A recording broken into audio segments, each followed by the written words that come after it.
ఈ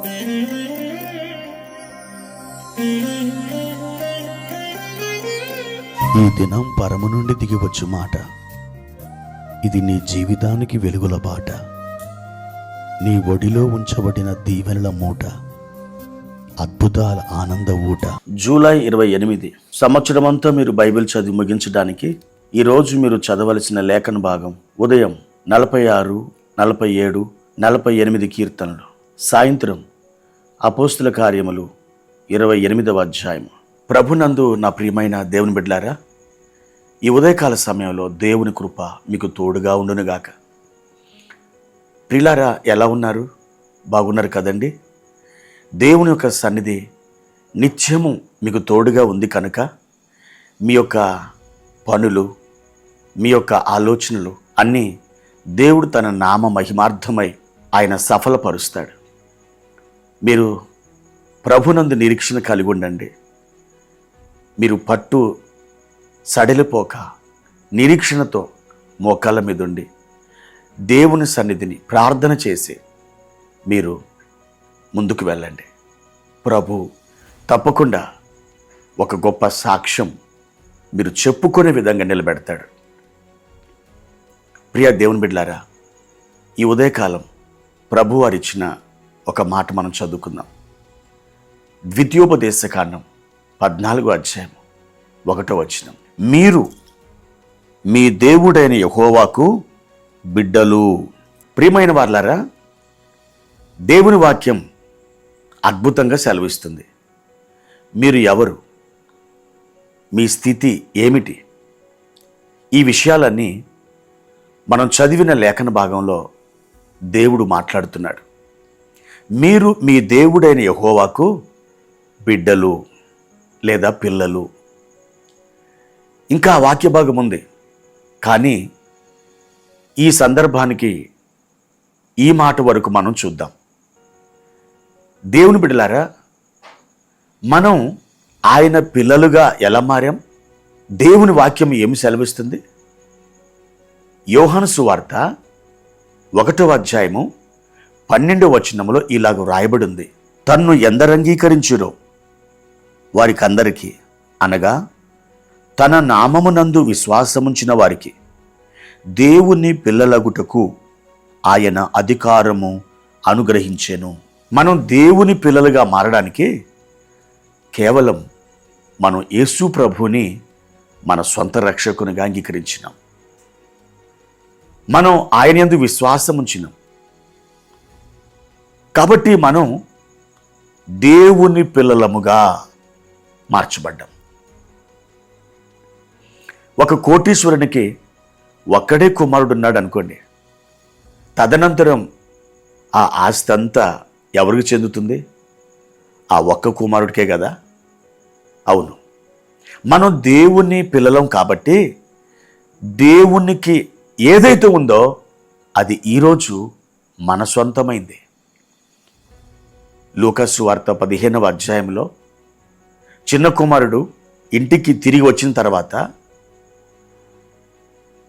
ఆ పెద్ద కుమారుడు పొలము నుండి తిరిగి వచ్చి ఏమాత్రం కూడా లోపలికి వెళ్ళడానికి ఇష్టపడక అతడు అలిగి సనుగుతూ ఆ వాకిలి ఎదుట నిలబడ్డప్పుడు తండ్రి వచ్చి ఏమన్నాడు? నావన్నీ నీవే. అవును దేవుని బిడ్డ, నీవు ఆయన యందు విశ్వాసం ఉంచావు గనక నీవు ఆయన బిడ్డగా మారావు. ఇప్పుడు ఆయన స్వస్థత, ఆయన ఆనందం, ఆయన జీవం, ఆయన మహిమ, ఆయన కృప, ఆయన ఆశీర్వాదం ఇవన్నీ కూడా నీ సొంతమే. దేవుని వాక్యం ఇలా సెలవిస్తుంది. రోమపత్రిక 8వ అధ్యాయం 16వ వచనం. మనము దేవుని పిల్లలమని ఆత్మ తానే మన ఆత్మతో కూడా సాక్ష్యమిచ్చుచున్నాడు. మనము పిల్లలమైతే వారసులం, అనగా దేవుని వారసులం, క్రీస్తుతో కూడా మహిమ పొందుటకు ఆయనతో శ్రమ పడిన ఎడల క్రీస్తుతోడి వారసులం. 17వ వచనాన్ని కూడా మనం చదువుకున్నాం. అవును దేవుని బిడ్డలారా, దేవుడు ఇక్కడ మాట్లాడుతున్నాడు. పరిశుద్ధాత్ముడు మన ఆత్మతో సాక్ష్యమిస్తున్నాడట. ఏమని? నీవు దేవుని బిడ్డవు, నీవు దేవుని కుమార్తెవు. ఈ విధంగా సాక్ష్యమిస్తున్నాడంట. ఆయన సాక్ష్యము సత్యం. మనం దేవుని పిల్లలమైతే మనం దేవుని వారసులమన్నమాట. కాబట్టి ఆయనకి ఏమైతే ఉన్నాయో అవన్నీ కూడా నీవే. విశ్వాసముతో వాటిని క్లెయిమ్ చేసుకో. ఒకవేళ అనారోగ్యముతో నీరసముగా బలహీనముగా నీ శరీరంలో కొన్ని అవయవాలు చెడిపోయి నీ జీవితంలో అనేకమైనటువంటి కష్టాల వరదలు పరవలు తొక్కుతూ నీ మీద దాడి చేస్తున్నటువంటి పరిస్థితులు అవి ఏవైనా కానివ్వండి, నువ్వు ఎవరు, నీ స్థితి ఏమిటి, దానిని ఒక్కసారి మీరు ఆలోచించండి. మీరు దేవుని పిల్లలు, వాటన్నిటి మీద అధికారం మీకున్నది.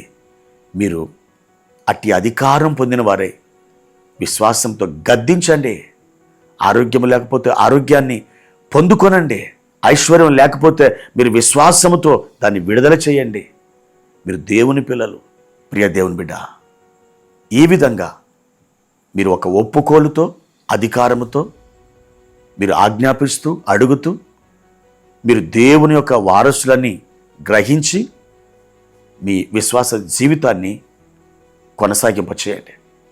గొప్ప మేలు మీరు చూస్తారు, పొందుతారు, మీరు సంతోషిస్తారు, సంఘములో నిలబడి సాక్ష్యం ఇస్తారు. దేవుని కృప మీకు తోడై ఉండునుగాక. ప్రార్థన. ప్రియమైన తండ్రి, మీ ఘనమైన నామానికి వందనాలు. మా దేవా, ఈ దినం మేము ఎవరమో, మా స్థితి ఏమిటో మాకు చూపించినందుకు వందనాలు. చాలా మారులు ఒక భిక్షగాని వలె మేము ప్రవర్తించాం, యాచించాం. తండ్రి, ఈ దినమున మేము మీ పిల్లలమని, మీకున్నది అది మా కోసమేనని మీరు తేటగా మాట్లాడినందుకు వందనాలు. మేము ప్రభువా సమస్తమును కలిగి ఉన్నవారం. ఎందుకనగా మేము మీ పిల్లలం కాబట్టి. మా తండ్రి, మా ప్రియులు ఇలాంటి గ్రహింపుతో తమ జీవితాన్ని కొనసాగించుకుంటూ తమ విశ్వాస యాత్రలో ముందుకు సాగి వెళ్ళడానికి కృపను చూపించమని యేసు నామములో అడుగుచున్నాను తండ్రి. ఆమేన్.